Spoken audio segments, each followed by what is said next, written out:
Buenos días, gracias por la invitación. Estamos entre gente que conoce el tema educativo, de manera que el diagnóstico que voy a presentar es solamente un conjunto de pinceladas con elementos importantes que son clave para la presentación de las propuestas.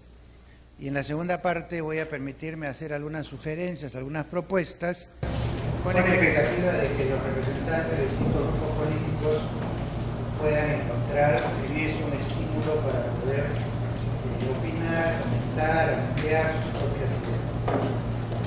En primer lugar, está claro para todos, creo que más educación significa más ingresos, menos pobreza, tanto para padres como para hijos, a pesar de que la realidad peruana es más bien antipobre. Es decir, lo que vemos en todos los estudios es que, a pesar de que a más educación, mejor nivel de vida, no se invierte precisamente en una política pro pobre, sino más bien pro los que sobreviven el sistema. Nosotros además vemos acá un efecto hereditario. En las pruebas se comprueba que cuando los padres tienen un menor nivel educativo, lo mismo pasa con los hijos en sus logros en lenguaje y en sus logros en matemáticas. Es casi una identidad. Menos educación en los padres, menos logros en sus hijos, y a la inversa. De manera que el efecto de pobreza debido a la educación es hereditario. En segundo lugar, las evaluaciones coinciden que educamos precariamente a todos y a la vez perpetuamos las desigualdades de oportunidades. Los resultados de Perú en UNESCO, donde estamos muy mal, en la prueba de UNESCO del 2006 también estamos bastante bajos en la tabla. Las pruebas PISA, que nos muestran que estamos entre el último y el penúltimo lugar, es más que suficiente, y además, a pesar de que hay una ligera mejoría en los puntajes del Perú, cuando se toma el paquete de mejorías de todos los países, Perú sigue estando en la cola de todos los otros, de manera que no es una mejoría que logra mejorar en los rankings, sino simplemente nos mantiene donde estamos.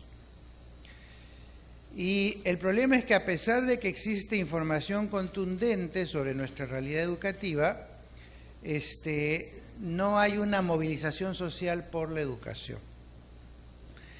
El tercer elemento es que a más lejanía de los centros urbanos, más inequidad y precariedad, y esto se agrava en la zona rural. La dispersión geográfica enorme dificulta actuar en las zonas rurales, y los resultados de las evaluaciones censales muestran cómo, a pesar de que en el conjunto los puntajes del Perú en comprensión lectora y matemáticas son muy bajos, son más bajos todavía en las zonas rurales. Es decir, a más lejos de los centros urbanos, más pobre el nivel de aprendizaje de los alumnos y más condenatoria es la educación a perpetuar la pobreza. Hay algunos intentos o algunas acciones de refaccionar infraestructura, por ejemplo, en colegios emblemáticos, pero los colegios emblemáticos son 26, muy lindos. Los colegios rurales que no tienen ni puertas ni ventanas son 25.000, a los que nadie les presta atención.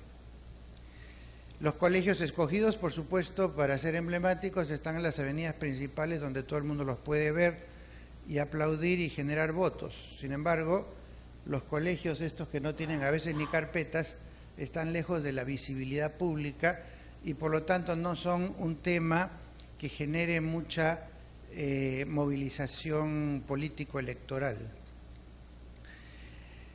Escasez y obsolescencia de la educación técnica. Miren a dónde está dentro del organigrama del Ministerio de Educación la oficina que se ocupa de educación técnica. Ni siquiera el Ministerio saben a dónde está. Y ellos se ocupan de toda la formación ocupacional de los jóvenes del Perú, que por supuesto es absolutamente irrelevante. La precarización del maestro por 50 años. Miren cómo caen los salarios magisteriales del año 60 hasta el año 2009. Hay un ligero repunte, pero no alcanza ni siquiera para llegar a los niveles medios de todo el periodo. Y por otro lado, 14% de los maestros son de clase media y alta, pero el 86% de los maestros son pobres y muy pobres. Y ustedes saben muy bien que un maestro pobre o muy pobre no solamente que tiene dificultades para su formación personal, conseguir libros, capacitarse, dedicarse exclusivamente a la tarea docente y tener todas sus energías concentradas en su labor. Los profesores que son de clase media y alta son principalmente de educación inicial y trabajando en el sector privado. Se ha producido entonces un trasvase en 40 años, 45 años, de un profesor que estaba en la clase media y podía vivir con cierta comodidad, a un profesor pobre o muy pobre que gana 250 a 400 dólares mensuales y que con eso tiene que hacer 2 trabajos y desgastarse físicamente y mentalmente sin poder concentrar su atención y su energía en trabajar con los niños. El círculo vicioso de la precarización magisterial es conocido, cae la remuneración, entonces cae el prestigio de la carrera docente, cae la motivación de los postulantes para escoger educación, cae el nivel de postulantes que entran a la carrera de educación, cae el nivel de los estudiantes que ya están en la universidad estudiando educación, cae el nivel de la exigencia de los catedráticos, porque si no tendrían que votar a todos los alumnos, cae el nivel de los graduados y titulados en educación, cae el nivel de los alumnos y por lo tanto el techo del profesor se convierte en el techo de los alumnos. Es decir, el alumno no va a llegar más lejos que el profesor. Y si el profesor está en el escalón más bajo, el alumno estará en ese escalón y no podrá salir de eso. Y si tomamos 40 años para tirar al piso la carrera docente, habría que preguntarse cómo se revierte este proceso en un corto plazo, si es que fuera posible. El nivel académico de los profesores, miren, los profesores de Finlandia, de Corea, de Singapur son tomados del tercio superior, del 10º superior, del 5º superior. Los maestros del Perú son tomados del 10º inferior. Acá tienen los resultados de la Universidad de San Marcos de su examen de ingreso. Si alguien necesita 17 para entrar a medicina, le alcanza 8 para entrar a educación. Y para ser profesor de biología y química le alcanza 5. Eso es el techo del postulante, que se convierte en el techo del estudiante, que se convierte en el techo del graduado, que se convierte en el techo del alumno. O sea, el círculo vicioso es absolutamente claro y eso hace que en todas las evaluaciones como las que toma el Ministerio, tomar inclusive comprensión lectora o aritmética básica a los profesores produce más de la mitad de fracaso en los profesores que van a tener a su cargo después a los alumnos. Entonces, siguiente punto, educación se ha reducido a ser un tema de pleito entre el gobierno y el SUTEP. Casi no hay otros factores que hayan tomado la educación como su tema y dejan que el Ministerio se pelee con el SUTEP para resolver el asunto. Obviamente con eso no se llega muy lejos. La voz empresarial es muy pobre en el tema educativo, la voz de las universidades es muy pobre en cuanto a poner agenda en el tema educativo, la voz de los otros gremios no se escucha y entonces lo único que se escucha es gobierno versus SUTEP como si esos fueran los únicos actores que tienen algo que ver con la educación. Escasa inversión en educación e investigación, ciencia y tecnología, que hace que el Perú pues invierta 0,15 del PBI en investigación, en cambio los países más desarrollados en investigación, Japón, Corea, Estados Unidos, Taiwán, Australia, están encima del 2,5 y muchos de ellos subiendo el 3% del PBI. Las últimas comparaciones que se han mostrado con Israel y con Corea muestran que cada vez estos países invierten más en investigación y desarrollo y el Perú se ha quedado estancado ahí abajito, casi ni se le nota, 0,15% del PBI. Al haber escaso valor agregado a las materias primas, porque no podemos generar patentes, porque no hacemos investigación, no creamos ciencia, no creamos tecnología, entonces al final lo que nosotros producimos es la madera y los italianos producen las sillas. Nosotros producimos el lingote y los turcos o los italianos producen la joyería de oro.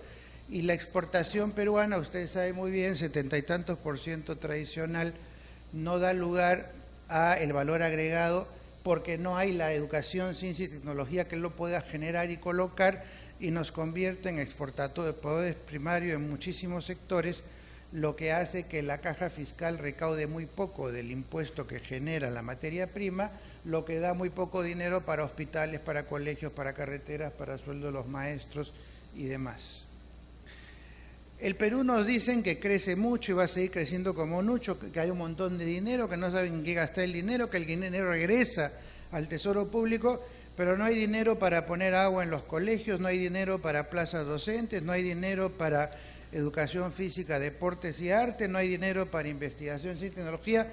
Es decir, el discurso de que sobre el dinero y que no se gasta el dinero es un discurso solamente orientado a asuntos de eficiencia o eficacia en materia económica y no se toma en cuenta para nada la posibilidad de colocar esos recursos en educación, en investigación, en ciencia y tecnología. Acá tienen ustedes lo que hacen los países inteligentes versus lo que hace el Perú, ¿no es cierto?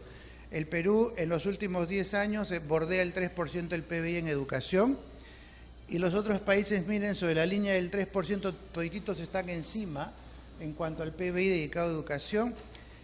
Algunos llegan inclusive al 9% y otros, sumando el público con el privado, pueden pasar el 11% del PBI dedicado a educación. Perú está en 3%. Y claro, los gobiernos siempre dicen que están invirtiendo más y más en educación, pero es más y más para quedarnos igual.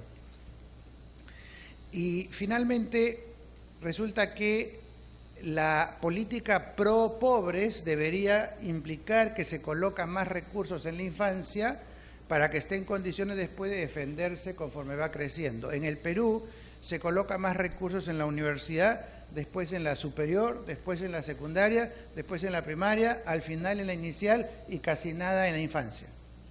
O sea, es una política antipobres la que existe en la distribución del presupuesto de educación. El que más necesita, el más indefenso, recibe menos. Y si uno va sobreviviendo al sistema, llegó a la secundaria, ya le dan más. Llegó a la universidad, le dan más. Pero los que más necesitan, que están en la infancia, son los que menos reciben. Finalmente, las encuestas evidencian que hay indiferencia y complacencia con el fracaso. A la par hay un notorio triunfalismo del gobierno.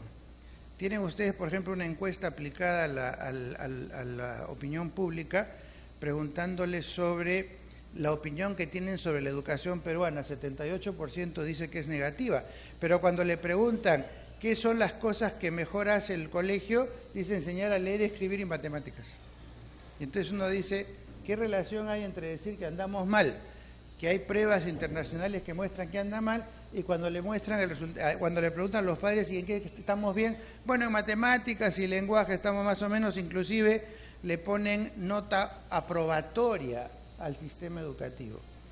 Claro, yo lo entiendo, desaprobar el sistema educativo es como decir, lo poco que tengo encima tengo que reconocer que no sirve para nada, es muy doloroso. Entonces hay una tendencia a decir, bueno, no estamos tan mal, después de todo, alguito aprenden en el colegio, pero eso es una complacencia nacida de la resignación a que no se puede aspirar a algo mejor, y es una responsabilidad de los gobiernos más bien fomentar la idea de que podemos lograr mucho más que eso. Pese a todo hay un gran triunfalismo gubernamental, ¿no es cierto? Por ejemplo, el presidente García afirma que el Perú vive una revolución silenciosa en la educación, sector donde se viene avanzando cualitativamente tanto en el plano pedagógico como en la infraestructura. Bueno, es una revolución tan silenciosa que nadie la ve, ¿no es cierto? Pero finalmente el discurso es un discurso triunfalista y nos muestran 26 colegios cuya infraestructura se ha renovado contra los 90.000 colegios que hay en el Perú. El desempeño en primaria, como ustedes verán, solo 10%, 15% domina la aritmética básica en segundo grado y solo 20% domina la comprensión lectora en segundo grado. Ya no hay necesidad de evaluar cuarto grado, quinto grado, sexto grado, ya sabemos lo que va a pasar. Pues. Si en segundo grado pasan de años sin saber siquiera lo que corresponde a segundo grado, ¿para qué evaluarlo después si ya sabemos lo que va a pasar? ¿No? Pese a todo, triunfalismo, ¿no es cierto? Después de 12 años ha mejorado la calidad educativa en el Perú. La verdad, primero que no sé dónde han sacado esos 12 años, porque no se medía 12 años atrás. Las mediciones han empezado hace 3 años. Y en segundo lugar, suponer de que hay una mejora por esos indicadores realmente es resignarse a que seamos mediocres. Yo diría que estamos frente al síndrome del médico que fuma. ¿Qué significa eso? ¿Quién mejor que un médico para saber que fumar hace daño? Y sin embargo fuman. Ese es un poco lo que pasa con la educación. Todos sabemos que la educación es absolutamente decisiva y fundamental, pero igual no le damos importancia. Y yo creo que ahí hay un problema de falta de opinión pública que presione por una mejor educación y un empoderamiento de las organizaciones de la sociedad civil, incluyendo las universidades, los gremios escolares, los empresarios, gritando por la educación. No se escucha ese grito. Se escucha una vez al año el grito del SUTE, pero es todo lo que se escucha. Hay que gritar más. Propuestas. Para el largo plazo, obviamente el Proyecto Educativo Nacional que ha presentado el Consejo Nacional de Educación. Pero para el corto y mediano plazo, yo haría algunos planteamientos que quizás les puedan ser útiles. Hay dos opciones, o la inercia o la disrupción. La inercia nos va a seguir llevando a que cada 5 años avancemos 5%, 6% y tengamos que esperar el año 2100 para sentirnos cómodos. En cambio, la disrupción significa decir, bueno, lo que estamos haciendo no funciona, hay que romper esquemas, hay que cambiar paradigmas, hay que entrar por otro lado y hacer grandes avances, pero eso desestabiliza y choca con intereses creados. Una de las críticas que yo les hago a los candidatos presidenciales es que nos llenan de promesas como si ninguna de ellas tuviera que pisar callos, como si ninguna tuviera que tener algo de dolor para implementarse. Y creo que es importante plantear reformas que duelan, porque si no duele quiere decir que no está cambiando nada. Ahora, ¿cuál es la visión? Debería haber una visión de la educación en función de la visión consensuada de país, pero no hay una visión consensuada de futuro de país, y al no haberla, la educación tiene que inventar la suya, porque la educación debería ser función de la visión de país. Ningún país en América Latina tiene un nivel satisfactorio de educación, y entonces yo propongo una visión así como temporal hasta que el país tenga su visión en función de la cual la educación pueda estar mejor focalizada. Hacer del Perú un gran laboratorio de experiencias educativas innovadoras de América Latina. ¿Qué significa eso? Dos cosas. Como peor no podemos estar. ¿Qué tal si innovamos un poco? Pues?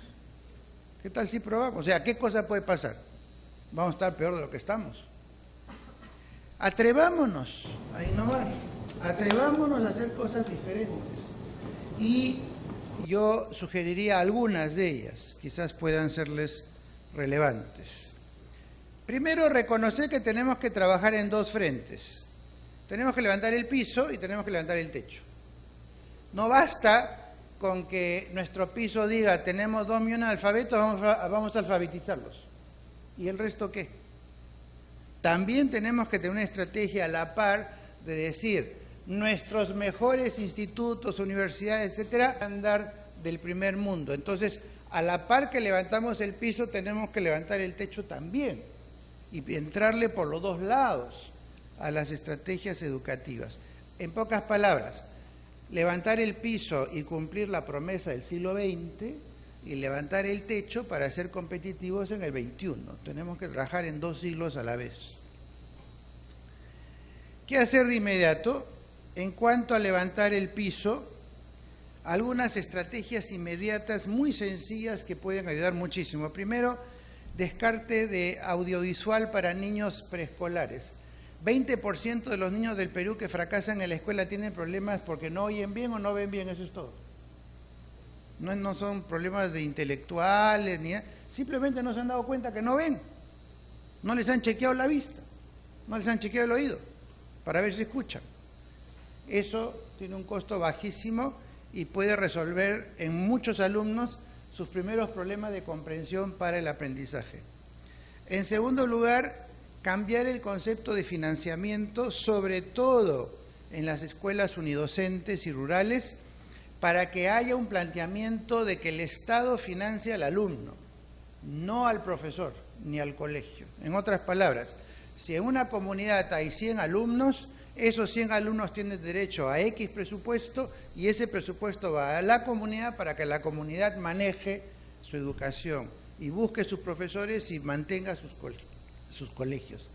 En la medida de que uno depende de la UGEL o del ministerio, lo que fuera, la UGEL decide, a este colegio no le doy maestros, no hay plaza para este colegio, no hay plaza para este otro, porque decide la autoridad a quién le coloca los maestros. En la medida de que el cálculo se tiene que hacer por cada 20 niños tiene que haber un maestro, acá hay 20 niños, tiene que haber un maestro, tiene que ser automático. No tiene por qué decidir el ministerio si manda o no manda un maestro. Les toca como derecho y no como decisión de alguien que está en el gobierno. Y estos colegios y estas comunidades reciben se arman en redes y reciben acompañamiento por red, para lo cual también hay un derecho a un financiamiento del acompañamiento por red. Es decir, se financia a los alumnos, al grupo de alumnos, en cuanto al derecho al maestro y al derecho al acompañamiento, y es solamente una cuestión numérica. ¿Cuántos alumnos hay en esta comunidad? Tantos maestros les toca, se acabó. No hay necesidad de hacer demasiadas complicaciones. El otro tema tiene que ver con la focalización, Chico, ¿no? Sí. La focalización, si ustedes analizan las tendencias que tenemos hasta segundo grado, son un desastre, porque no más de 20% logra los objetivos. Creo que la educación básica requiere una focalización tremenda en los alumnos de inicial, primero, segundo grado. Ahí es donde hay que focalizar más gasto, más inversión, más materiales, más capacitación, más esfuerzo gubernamental y demás. Y plantearse como meta ambiciosa que en el tercer grado el 100% de los alumnos logra los objetivos del grado, porque si no, ¿para qué van a la escuela? Nosotros todo el tiempo decimos, bueno, 15%, 20%, 25% logra, pero lo que no estamos viendo es que todos esos no logran. Y el objetivo debería ser primero decir, ¿cómo hago para que el 100% logre? Y a partir de eso me pregunto, ¿qué hago hoy día para que efectivamente lleguemos a esa meta? Una secundaria preocupacional que permita que hayan diseños modulares para educación técnica y ocupacional en secundaria, combinada con estudios a distancia.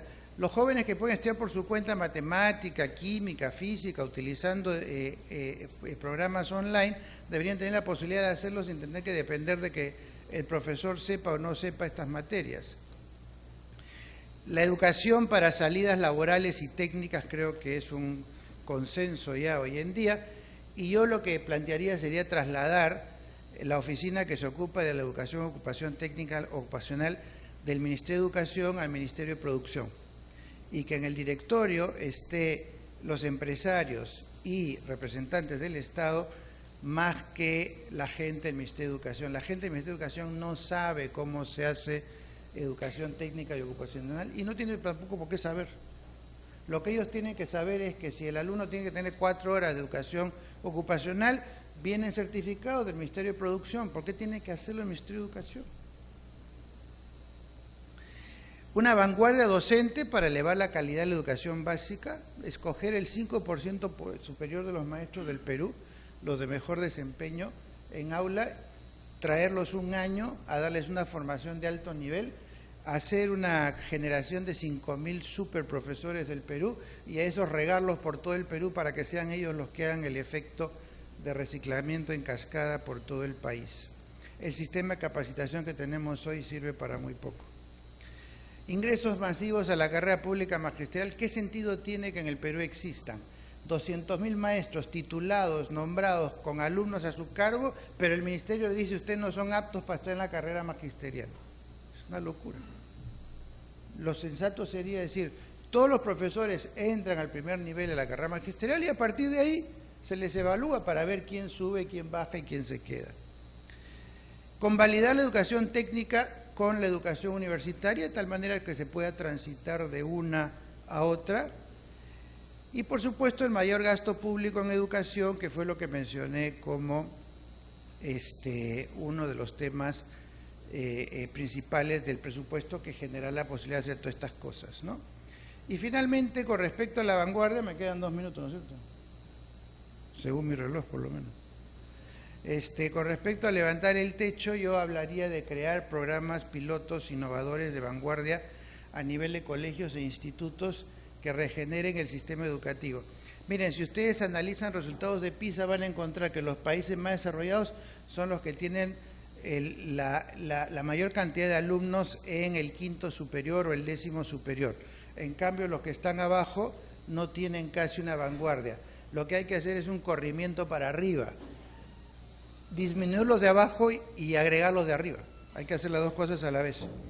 Y entonces eso significa que por lo menos el 10% de los estudiantes del Perú puedan alcanzar niveles internacionales utilizando algunos esquemas que podrían ser alguna facultad en los temas donde Perú tiene ventajas comparativas, donde podamos ser número 1 en el mundo para generar ciencia, tecnología, patentes, incubadora de negocios, chorrear hacia otras universidades, y lo mismo hacer a nivel de los institutos tecnológicos, del nivel de TechSoup y otros, y masificar los fondos concursables para que los investigadores que tienen la posibilidad de hacer innovación en ciencia y tecnología tengan el financiamiento para desarrollar sus patentes.